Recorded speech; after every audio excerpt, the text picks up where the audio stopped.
The First 50 Years of Relief Society is the first publication by Church Historians Press that is not one of the Joseph Smith papers. So it's a landmark volume, incredibly important book, and it's a beautiful book. Just the craftsmanship, the look, everything that's gone into this, even outside the superb editing and writing. It's just a wonderful book to have. Okay. The order of our speakers tonight will be first Matthew Grow, and he is the Director of Publications for the Church History Department. He has done other books as well, including, and some of these, by the way, are on our sale tables, which all the tables are sale books, and these A-frames to my left down here are all, and right in the middle, are all sale books. Some of them very drastically reduced in price. This, of course, has no reflection on the quality of the book. How drastically reduced?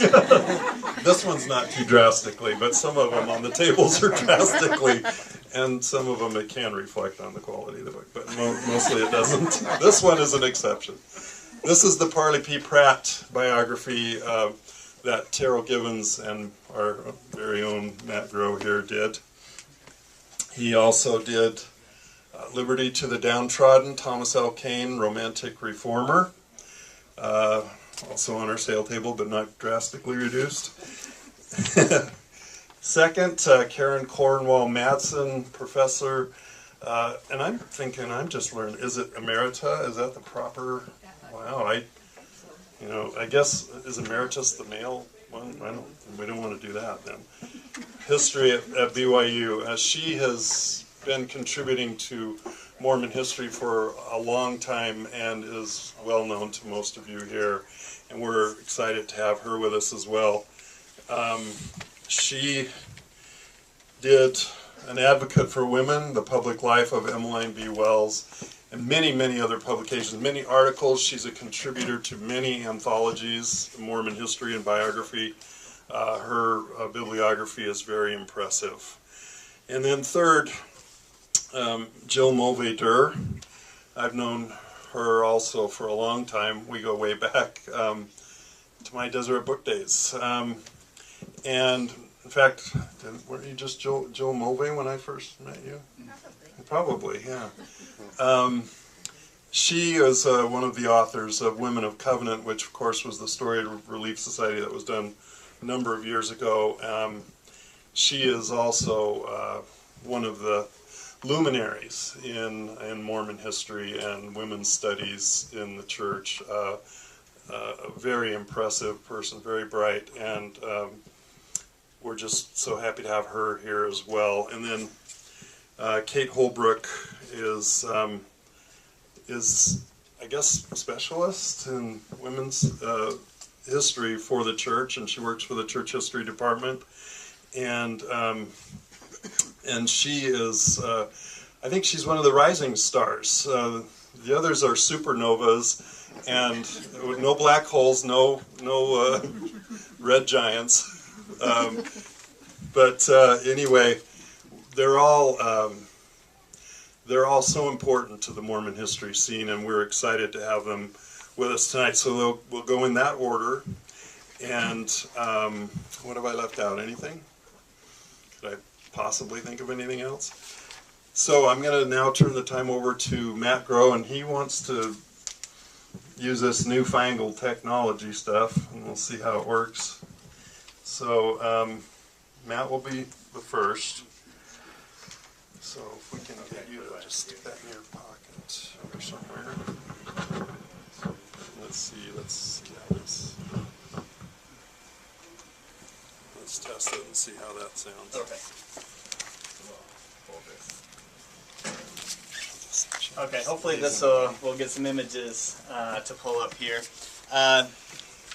We're going to do several events associated with the book, but I don't think we'll speak to a more well-informed audience than we will tonight. So I'm just really grateful for Kurt for hosting this, and for all of you for coming out. Hopefully we'll get even better focus here. I just to begin, I do just want to mention. Kurt mentioned that this is the first book by the Church Historians Press outside of the Joseph Smith Papers, and we're just really excited about this. We feel like it's a book that more than deserves that honor.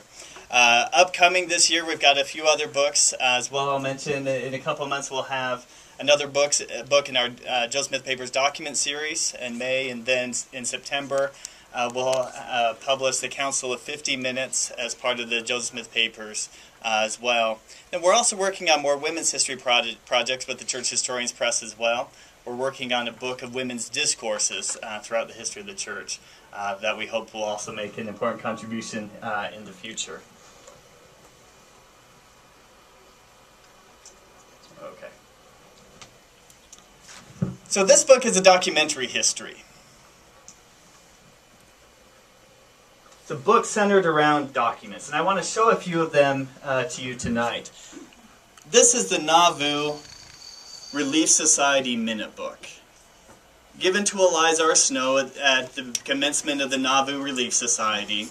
She recorded in it minutes of the society from 1842 to 1844, recorded 6 sermons of Joseph Smith to the Relief Society, the list of members, the list of donations. She brought it with her across the plains. And then in the late 1860s, she took it from ward to ward to help reestablish Relief Society in Utah. Just a tremendously exciting and important document. It's really the core of the book.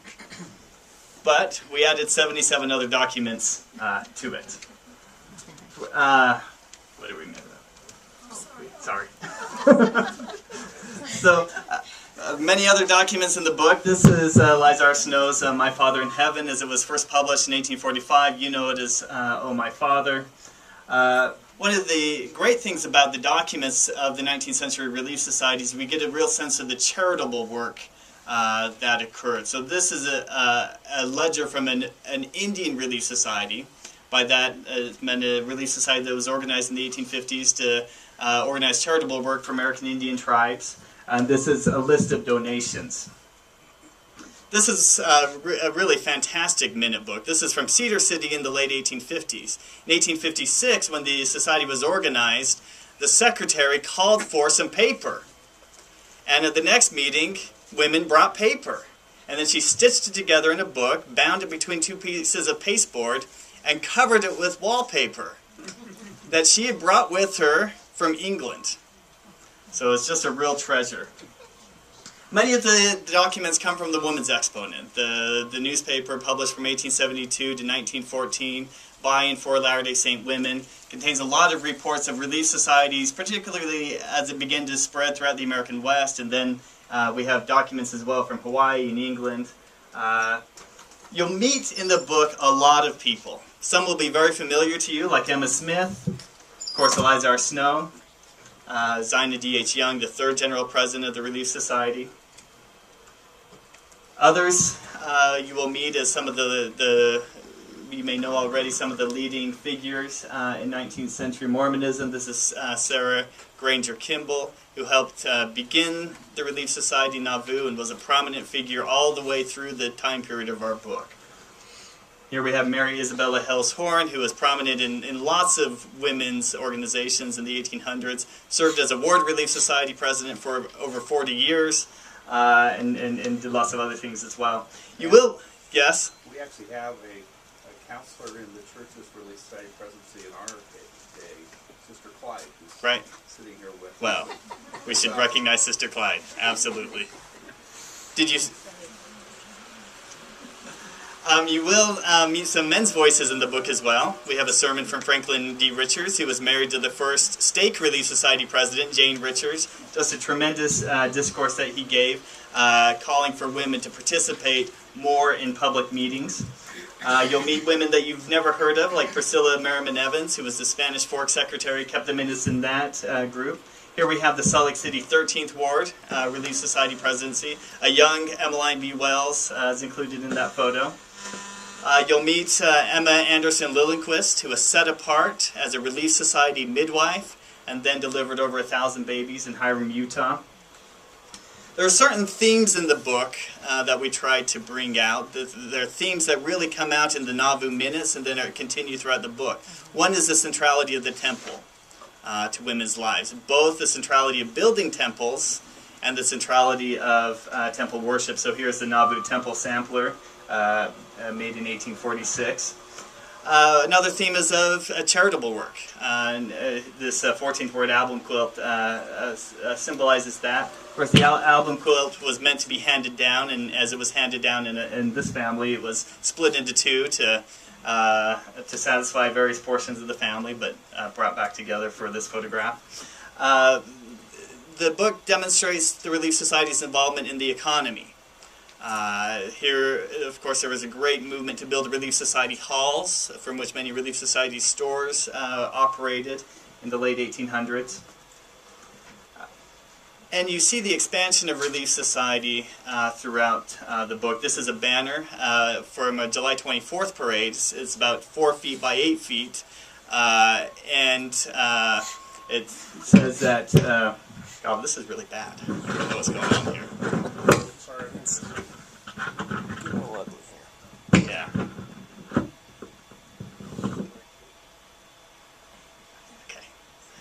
So, of course, it's the banner says that there are 300 branches of the Relief Society at that moment. One of the themes of the book is the Relief Society's involvement in medical care. So you have the Desert Hospital that was operated in the 1880s, also the training of doctors and midwives. Then another of the themes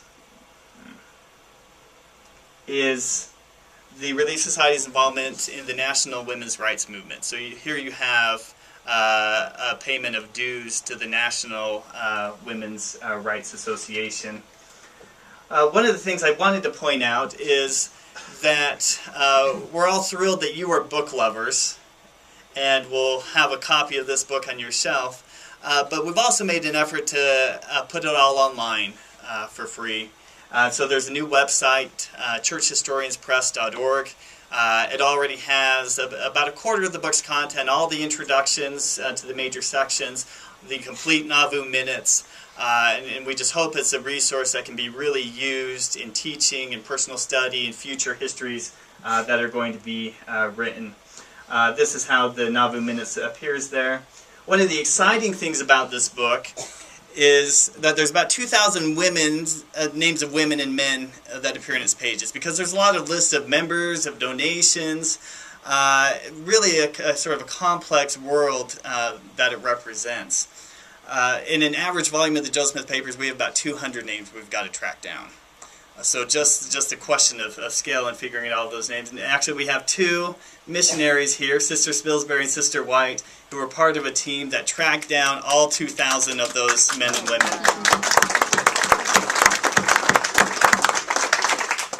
And it was a tremendous labor of love. About 400 of the biographies they put together in the back of the book. The rest will be online. And when we get it all online through the family search system, emails will be sent to all of their descendants so that they can know a little bit about the heritage of these women in the Relief Society. Just a tremendous project. So, Plus, they might buy a book. plus, well, who knows? Who knows? Who knows? You might read the book. I just wanted to end by coming back to the idea of this being published by the Church Historians Press. I think one of the things that it signals is that women's history, the history of the Relief Society, is as worthy of the type of meticulous attention, excellent scholarship, commitment of resources as is represented in the volume of the Joseph Smith Papers. Right? And you see that from the annotation all the way to the craftsmanship of the book. And so we certainly hope that this will be a resource for people for both men and women to really understand better Latter-day Saint women's history, Latter-day Saint Relief Society history. So I'll pass the time now to Carol. Good luck with this, Carol. It's a little temperamental. You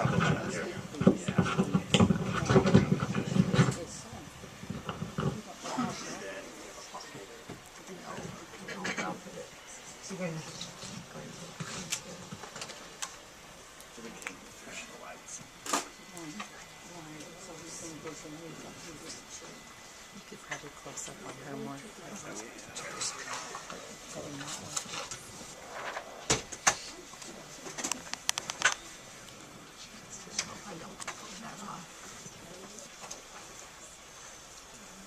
When Matt sent us an email today suggesting the order in which we will be addressing you, he said, I'll give an introduction, and then I'll let each of you talk about your favorite document in the book. And when I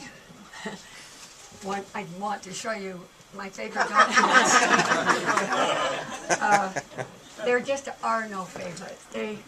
Every one of them has a story to tell, and it gives us a perspective of the Relief Society from year to year, in the years that we have records, of how individual women felt, how groups of Relief Society people felt about this organization. And one theme also that Matt suggested is that the impact of the Nauvoo Relief Society minutes was carried through all the way, and of course that was one of the major topics at the Jubilee in 1892, to remember those minutes of Joseph and his sermons to the women. But one of the topics that intrigued me, or a couple of the documents, can be found in the 4th section of the book, and I selected 2, and I'm going to be very brief because we want to have time for questions and the others have much to say, because they are so contrasting with each other. I think we have a monolithic view of Mormon women. I've sometimes borrowed a phrase of one of my colleagues: under the sunbonnets are different people. The sunbonnets make them all look the same, but they're all different and have different backgrounds and different perspectives of their lives and of the church. So I chose these 2 documents to highlight tonight because they are so contrasting, and I think they give us a sense of how different the women were, even though much was going on, and they were lumped together usually in public discourse as Mormon women, as if they were all the same.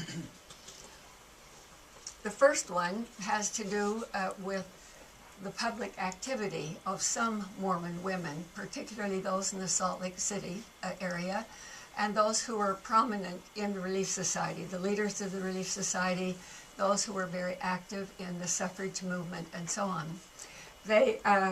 Both of these documents come out of the 1880 period, which was a crucial time for the church because there were so many anti-polygamy proposals made to Congress, both in the decade before and by the 1880s. Of course, you've probably heard the Edmunds Act, which was passed in 1882, and then the Edmunds-Tucker Act in 1887.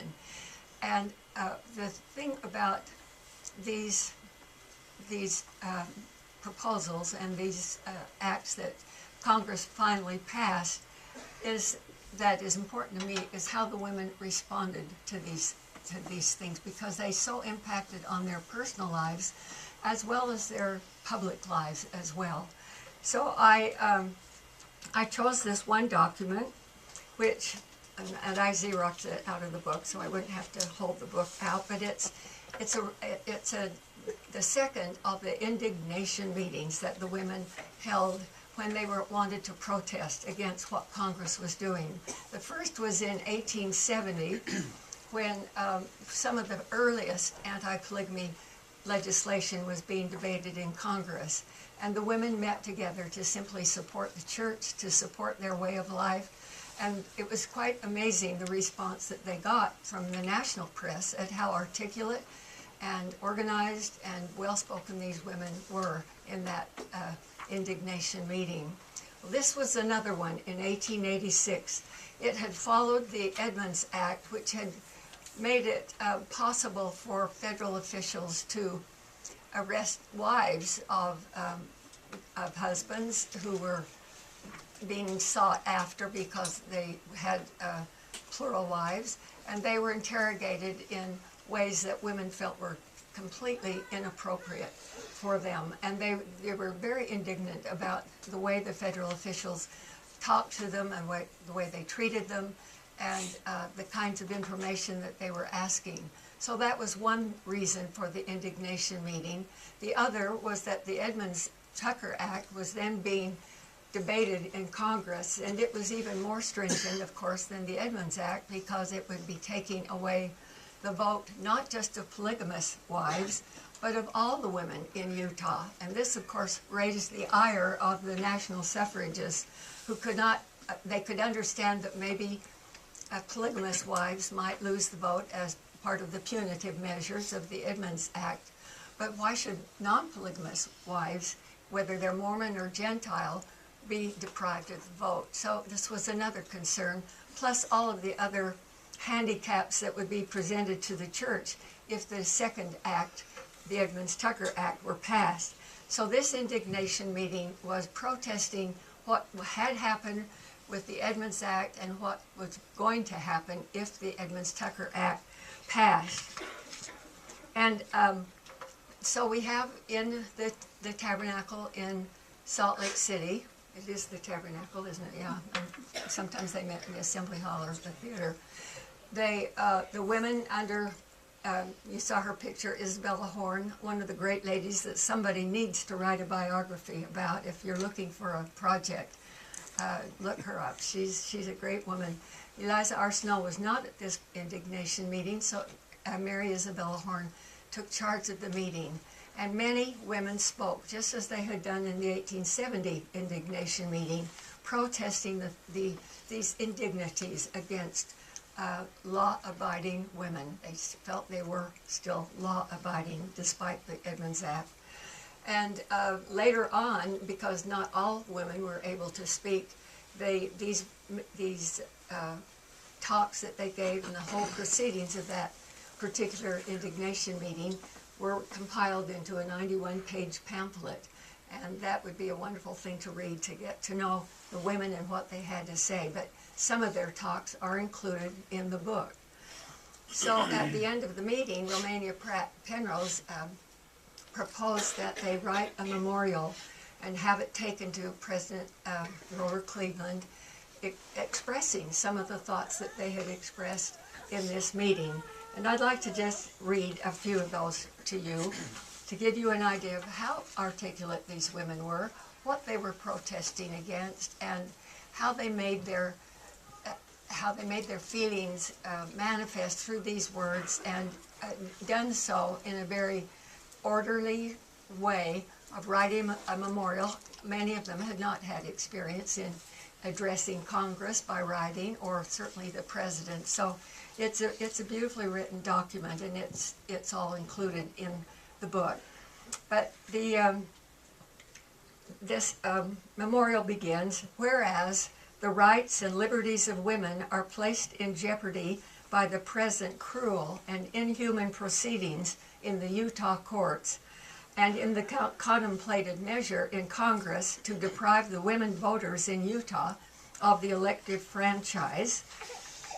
Then mentioned some other things that had happened, and then they said, resolved that as no wife of a polygamous, legal or plural, is permitted to vote under the laws of the United States, to deprive non-polygamous women of the suffrage is high-handed oppression for which no valid excuse can be offered.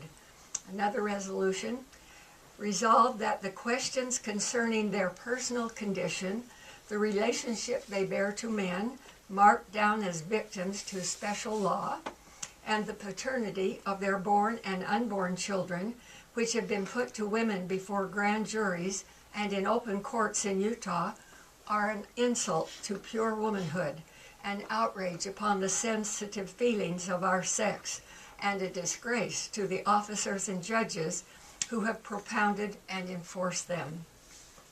And then in a little different tone, but something that is repeated often in some of the things that they have written, and I know the woman that I've studied quite a bit, Emmeline Wells, she always had the feeling that women would stand up for women, that their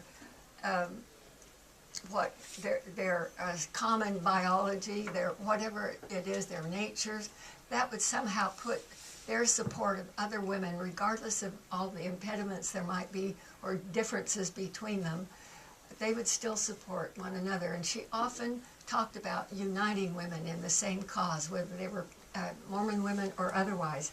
And this resolution is similar to the kinds of things that she would write. Resolve that we, well, first let me read this one about women, and then I'll read the concluding one. Resolve that we honor those noble women who, standing upon their rights and refusing to reply to improper and insulting questions, such as no true man nor any court with any regard for propriety would compel them to answer, have gone to prison and suffered punishment without crime, rather than betray the most sacred confidence and yield to the brutal mandates of a little brief authority. Putting them down, but there were a number of women who were imprisoned because they, for contempt of court, they just refused to answer the questions that were put to them. And some spent a month or more in court. And there's a wonderful diary that talks about a group of Relief Society women who would gather together maybe once or twice a week, and they would take food and extra clothing or whatever else they might have to a friend of theirs who was imprisoned in the Salt Lake prison, which was in Sugar House at the time. They would go out and spend the day with her, help with their children, because her children were imprisoned with her, and then go home, and then another group would come on another day. So they supported each other. But the question was, would non-Mormon women support the Mormon women in their cause? And so the final resolution is, resolve that we call upon the wives and the mothers of the United States to come to our help in resisting these encroachments upon our liberties and these outrages upon our peaceful homes and family relations, and that a committee be appointed at this meeting to memorialize the President and Congress of the United States in relation to our wrongs, and to take all the necessary measures to present our views and feelings to the country. So these two women were selected to carry the memorial to the President. Emmeline Wells was one of them, and she writes in her diary how long they had to wait for his appearance, and then they spoke to him and gave him the memorial, and one of the senators had it read in the Senate, and of course it didn't do any good. The Edmunds-Tucker bill was passed the next year in 1887. But the point is, these are Mormon women that are demeaned in every way possible, that they have no minds of their own, no thoughts, that they voted just as their husbands told them. That was a common assumption by non-Mormons. So why should women have the vote? They're just doubling their husband's vote. But here are these women who are emboldened enough to go to Congress, to wait to talk to the President of the United States, to talk before judiciary committees and various senators, to buttonhole them, as they say today, and try to get some support for their cause. And they actually did. And one of the resolutions in this memorial is a thank you to those people who have helped the Mormon women. There were many attorneys in Congress who saw the unconstitutionality of some of the proposals that were made in Congress, and some of the things that occur in the two bills, the Edmunds and the Edmunds-Tucker Act. And Belva Lockwood, who was a very supportive woman of Mormon women, she was an attorney, one of the first to ever be allowed to take a case to the United States Supreme Court, and she always was in support of Mormon women and would talk about the legal aspects of all that was being done to them at that early time. So that's the point that I want to make with that particular document that is in our book. Now, on the other hand, not all women, not all Mormon women were quite so bold. They perhaps were happy that others could do the speaking for them and to go out and do all of this work, but they were still living within the constraints of 19th century Victorian America, where women did not publicly appear or speak or put themselves out before the public. And this often redounded to their being very quiet and timid in church meetings. And one of the things that both Brigham Young and Eliza R. Snow attempted to teach the women in their Relief Society meetings was to speak up, to let people hear your voice and let your voice be heard. And if you can do nothing more than bear your testimony, do that, but learn to speak and express yourself. But many were timid to do that. They maybe felt a little bit more comfortable in their Relief Society meetings, but not necessarily in any other form or in any other kind of meeting. So in 1888, Apostle Franklin D. Richards, and Matt mentioned him, and his wife Jane Richards, who was president of the Weber Stake Relief Society and was the first woman Stake Relief Society president, which was a great leap forward for the women of the church. It just gave them another level of leadership. It gave more opportunity for women to serve in those capacities of leadership. And she was a great beginning Stake Relief Society president, but he had come there to speak at a convention or conference of Relief Society women and probably the officers of the other women's organizations, the primary and the Young Ladies MIA, which often met together. So it was a large assembly of people, and it was a truly remarkable talk that he gave to the women, but I'm only going to refer to one part of it that shows this contrast among the women of the church. Let me just read sections from his talk. He begins part of it by saying, "I always feel anxious when I address my sisters to say something that shall encourage them in their work, because they naturally feel timid and backward and have a reluctance to assume public positions or public duties, because some think they are making themselves too officious in public and that ladies have no rights in public duties. Some of the sisters feel intimidated in their meetings when the brethren are present.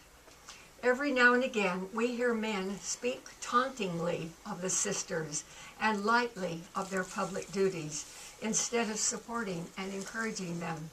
I haven't ever heard a man speak about other men in the church quite that honestly. "There are also some who look with jealousy upon the moves of the sisters, as though they might come to possess some of the gifts, and are afraid they will get away with some of the blessings of the gospel, which only men ought to possess. That is the way some look upon woman and her work.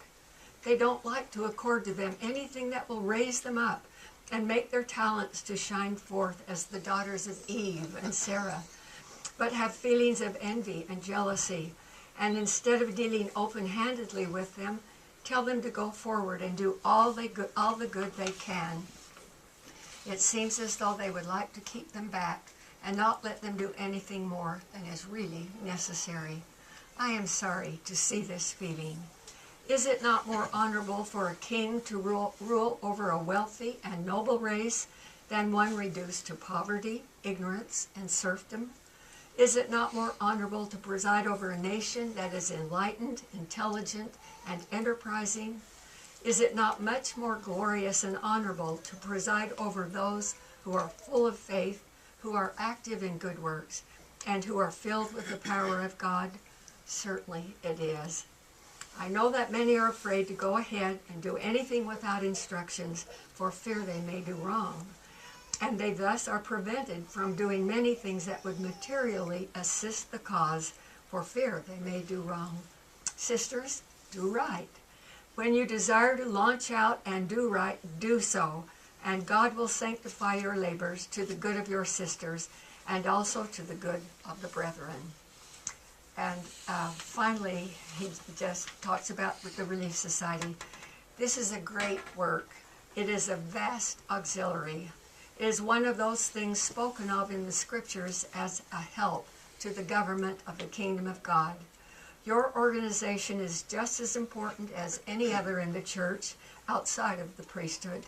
It has been instituted by the highest authority on earth in this dispensation.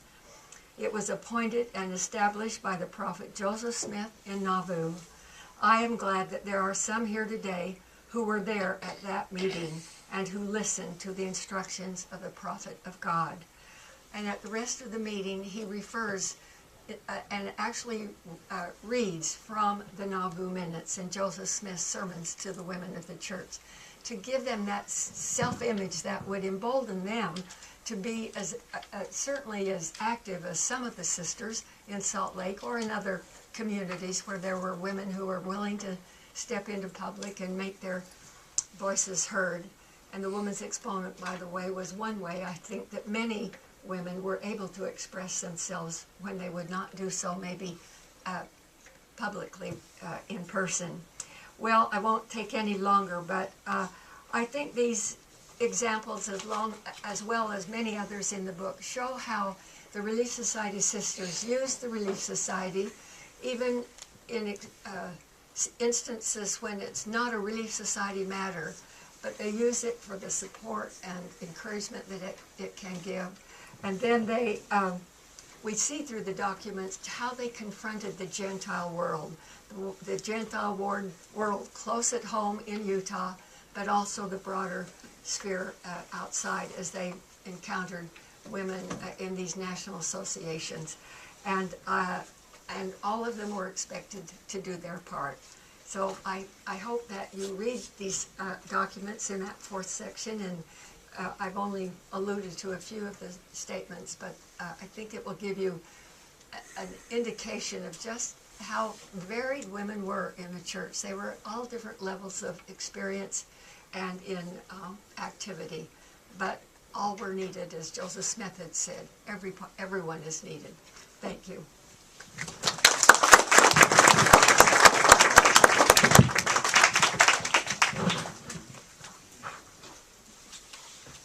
Thank you, Carol. Since Carol did such a wonderful job of giving you a sense of a couple of documents in this book, I want to say just a couple of words about putting the book together and then leave some time for questions, because I know many of you have come with questions. Let me just say how exciting and what a time of rejoicing this is for those of us who have worked on this project. For Carol and myself, for many people in this room whose interest in the Nauvoo Minutes dates back to the late 1970s or early 80s, this is just truly an exciting time. It's been a thrilling experience to see this project start so slowly and gain momentum and gain the support of the Church History Department with Matt Groh and the publications team, and with Kate Holbrook in Women's Studies. You see here 4 of us, and we've introduced you to the Sister Pillsbury and others who helped us with the biographical register. But really, there are so many interns and missionaries who have worked to bring this to pass. And one of the things I love about this project is, in some ways, its development really reflects the development of Relief Society itself, with stops and starts and obstacles and patience and forgiveness and energy and innovation. And but the final product is really a source of great rejoicing for me personally and professionally, and for so many other people. So thank you for being here to celebrate with us tonight.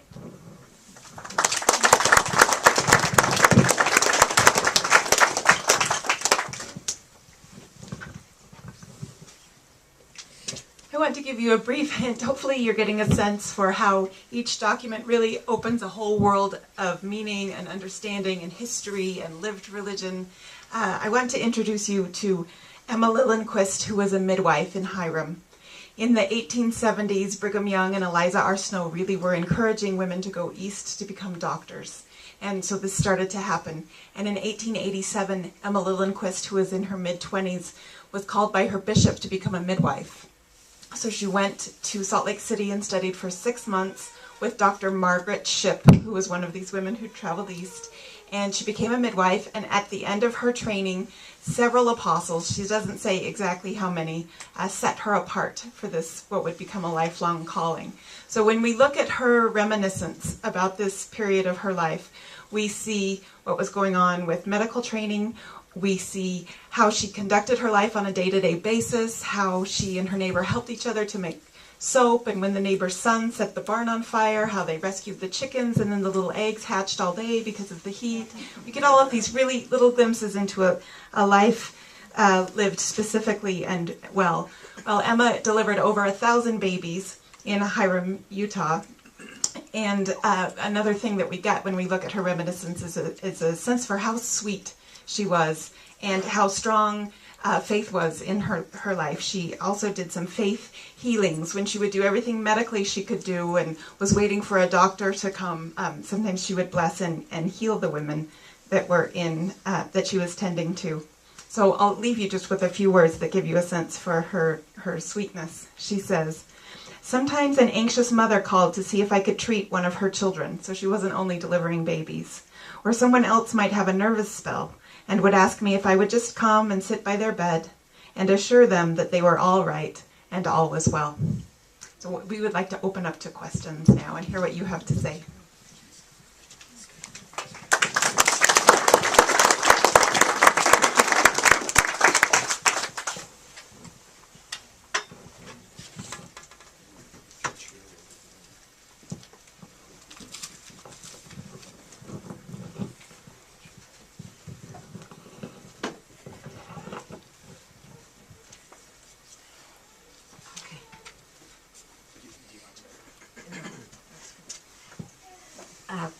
I have been elected to moderate the questions. I'm delighted because then I can field them to my colleagues. So let's begin.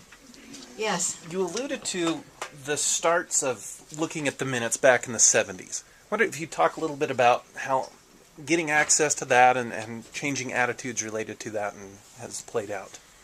That's an important question. Did you all hear that about the question of how did we get access to the minutes in the 70s and what were the obstacles in getting them published? I began work at the Historical Department in 1973. Maureen Ursenbach-Beecher was already there. One of the first bits of information we had about the Relief Society was the transcription of the minutes of the Female Relief Society of Nauvoo, a transcript made by dear Edith Romney, who worked there for so many years. We were excited about that transcript. Carol Cornwall Madsen came along. We were all delighted with it. I think even though it was supposed to be not copied, the copies of that transcript found their way into many hands. I can see people nodding here who probably had them in hand for some time.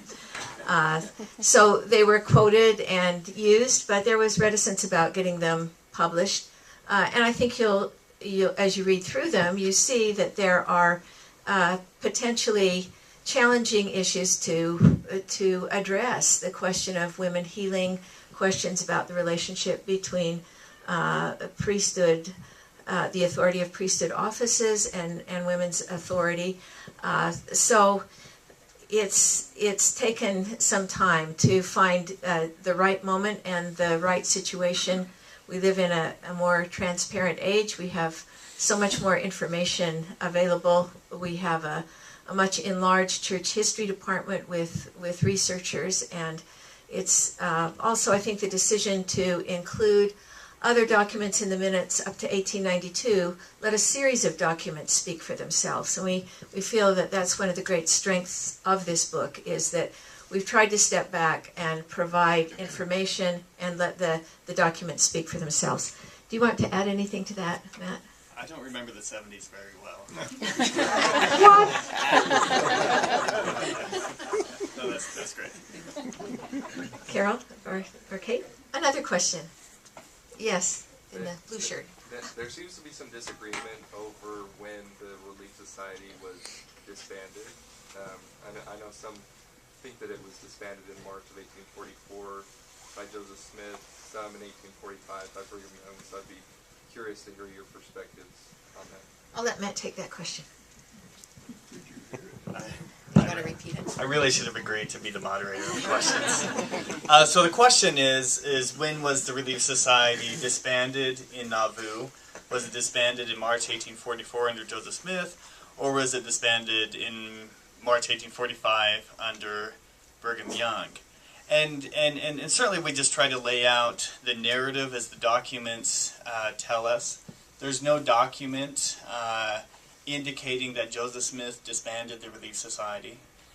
Certainly in March 1844 there's a series of meetings in the Relief Society that were anti-plural marriage in tone, right, that I'm sure created concern. But there's no indication that Joseph Smith took any affirmative action to close down the Relief Society. It's really the following spring, and then you just have all the sort of the chaos of the martyrdom and everything that's going in Nauvoo in spring and summer 1844. And we don't have any other Relief Society meetings after March 1844. In March 1845 then, the Relief Society in Nauvoo didn't meet during the winter. Right, so it's in March that it's expected that it would potentially start up again, and it's then that Brigham Young takes affirmative action to say, no, the Relief Society is not going to hold more meetings in Nauvoo. And certainly Brigham is operating, under the shadow of the martyrdom. This is a period of sort of closing in within the church.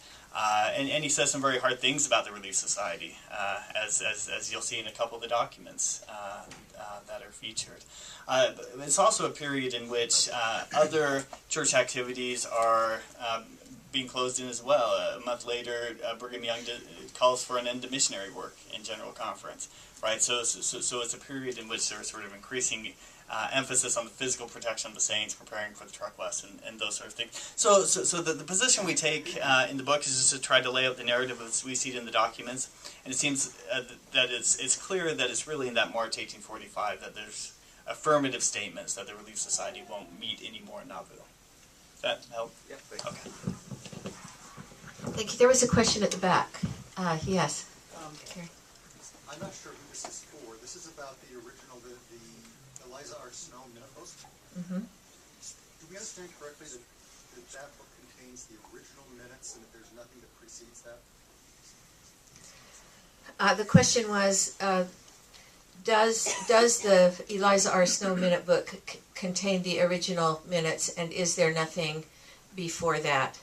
And I'll try to answer that if that's okay. So far as I know, that is the original minute book. There is, of course, reason to believe that Eliza took notes and recopied them into that minute book. It's a very clean book, and there are very few erasures, very few crossovers, and so I would suppose that she probably transcribed that book from her notes. I have never seen any indication of her notes. I've never seen evidence of that. She had been a secretary to her father. She was a good letter writer and a good scribe, so there's every reason to believe she was pretty accurate, but I don't know of anything else, Gary. Do you? No. Oh, okay. Thank you. Next question. Yes? What is the time frame for the book, inception to fruition? How long has it taken to put this together and bring it to what it is now? Carol, do you want to respond to that? Okay. The question was what was the time frame in bringing the book to fruition? We began, Joel and I guess, around 2000 or 2001. That's about the best date that we can come up with, when we were given permission to publish the Nauvoo Relief Society minutes. We'd wanted to do that for many years. We had used them in talks and writings. We made reference to them, and there were copies of them in various other holdings in the library, but we wanted to publish them if we could get the church's permission. And when that was given, we began immediately to talk about what we were going to do, how we could put them together, and how just all the details about how they should be presented to the public in a publication. We had Jenny Reeder, who at that time was a research assistant, and we just began thinking, well, let's we need to include the blessing given to Emma Smith which is section 25 of the D&C. That would be a good beginning point. But then we began to think how we could show the impact of those minutes, not let them just stand alone, but perhaps if we could talk about relief societies beyond Nauvoo and the re-establishment of the Relief Society in Utah, that it would give more impact to the importance of those minutes. So that's why we decided to go on beyond that period. And there were a few places we could probably have stopped, but it seemed logical to go the first 50 years to the Jubilee because it was such a huge celebration in the tabernacle and so much reference was made to the Nauvoo minutes. It just seemed a logical ending point. Thank you. And as I said before, we greatly benefited once the leadership in the Church History Department decided to support this project with resources and with the possibility of being published through the Church Historians Press. Thank you. Carolee. I think the story of what's in the book is equally interesting as the story behind the book. And having known the two of the major authors since the early 80s, it's a story that needs to be a companion to this. The tenacity, the faith, the perseverance that you two, with the ups and downs, the bumps, the bruises, persisted in is remarkable. And I think we have to acknowledge that along with the context of the documents.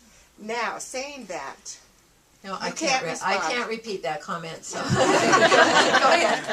But how are we going to take these key documents, which are so fundamental to Relief Society, and bring them into today? Because it is Relief Society. It is what it is, and we have lost so much of that. And don't quote me. How are we going to take these key documents and make sense of them today and draw from them and use them today? Kate? Relief Society certainly is the central theme of the book, but it's not just a history of Relief Society, it's a history of the LDS Church from 1842 to 1892. And although working with these documents has really increased my understanding of the purpose of Relief Society and the tenacity and the resilience and the ingenuity of Latter-day Saint women, I've also come to see, and we also have the beginning of the Young Women program in this book and the beginning of primary, and I have so many clauses in this sentence now I've a little bit lost track.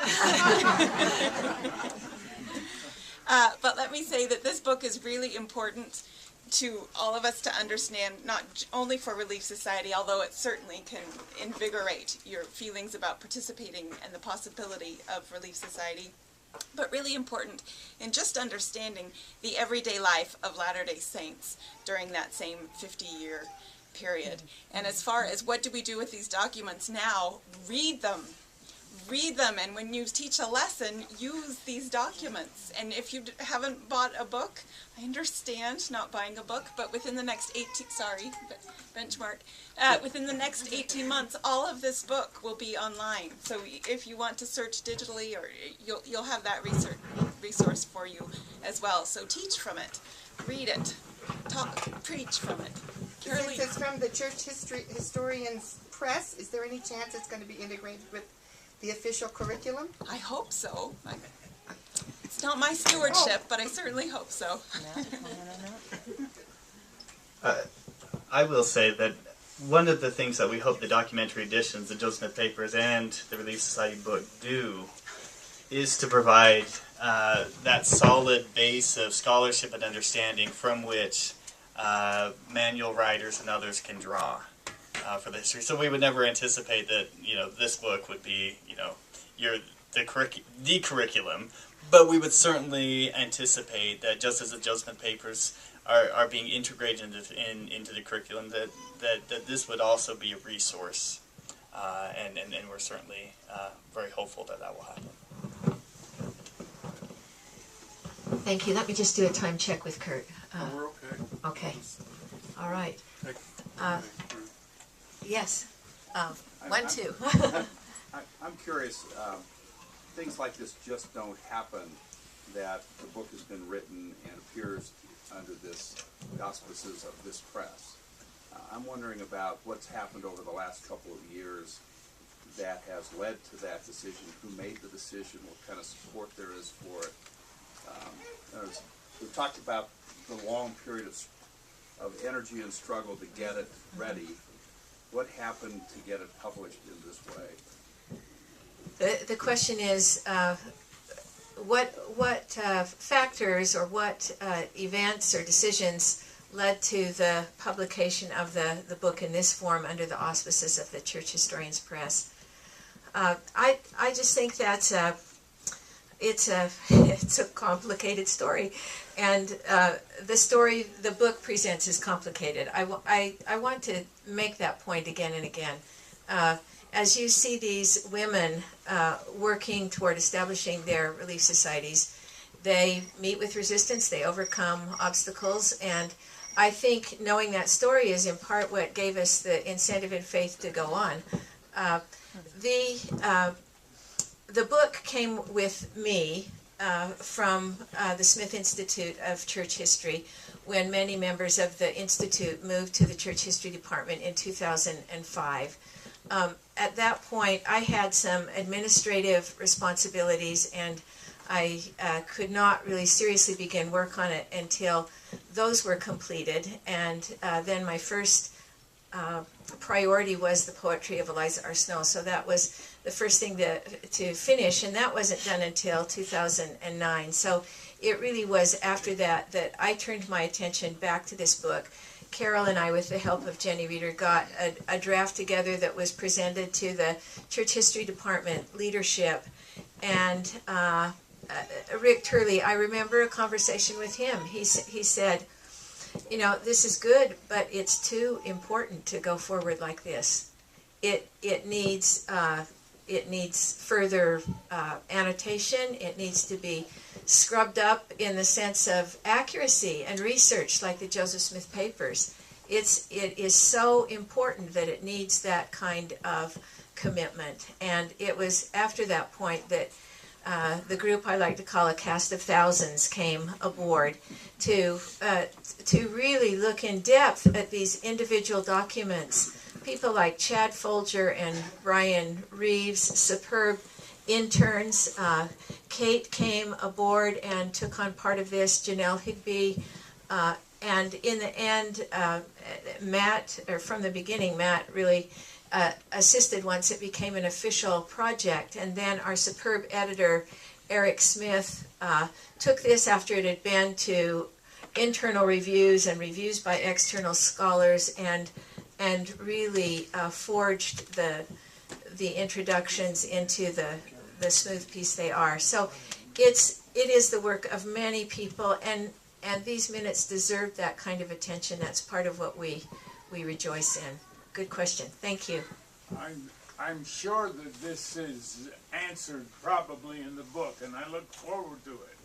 But I'm wondering if you have a sense of there were lots of things going on in Nauvoo after the assassination of Joseph Smith. Do you have a sense of whether or not there was a main motivating force in Brigham Young's mind for disbanding the Relief Society? Or was it just really for several reasons? Can we ask what really motivated him most?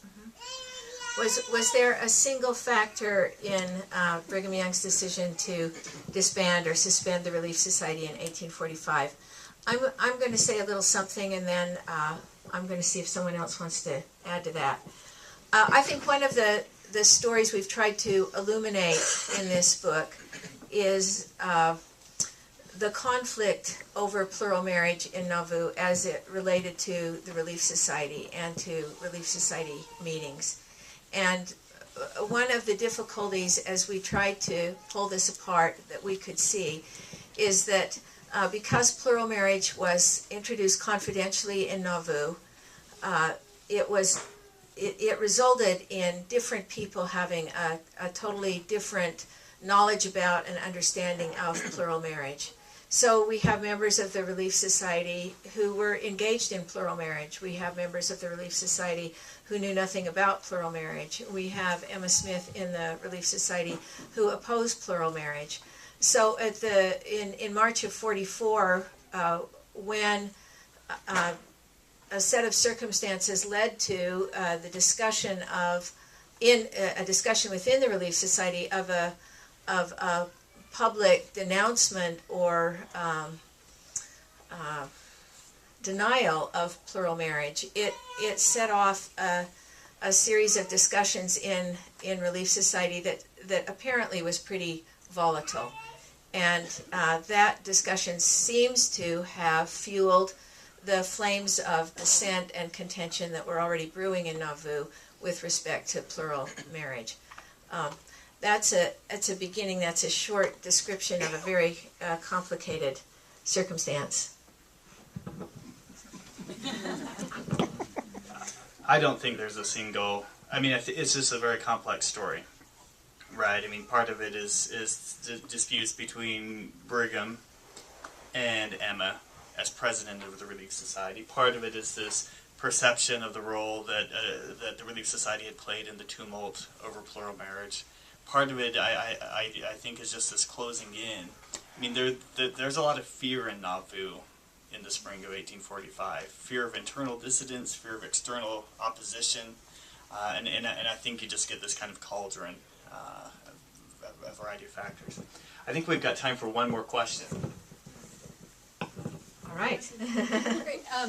In terms of the content, and so like Kate was saying, is opening up worlds and whole communities, personalities. I would like to know, as you were gathering information, if you want to tell us about any moment of delight when you came across a story, a personality, or a photo, or something that just sort of reinvigorated why you want to do this, why you feel like we need to share this. If there was a person or a story or something that gave you those motivating moments of delight. How long do you have? I'm going to let Kate and Carol respond. A lot of the documents for this book were chosen before I came on board, but one of them takes place in Indianola, which is in the Thistle Valley, and that we found after I had started my work on the project. And it's so rare to have the voices of 19th century Native women. And in this little document, we have some Ute sisters stand and share their testimonies and their feelings. So for me, that's one of the really precious things in the book.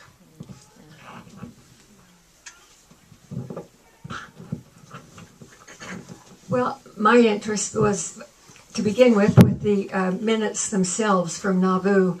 I just got a different picture of Joseph Smith altogether as I read those minutes, and I had to read them over and over again. And as I put them into context of what his experience had been in Missouri, and then moving to Nauvoo and knowing all the dissonance that he experienced there, that was something as a Latter-day Saint woman, these are my spiritual progenitors. So every single document there speaks to me, and it's been a joyous run to bring this book to where it is now.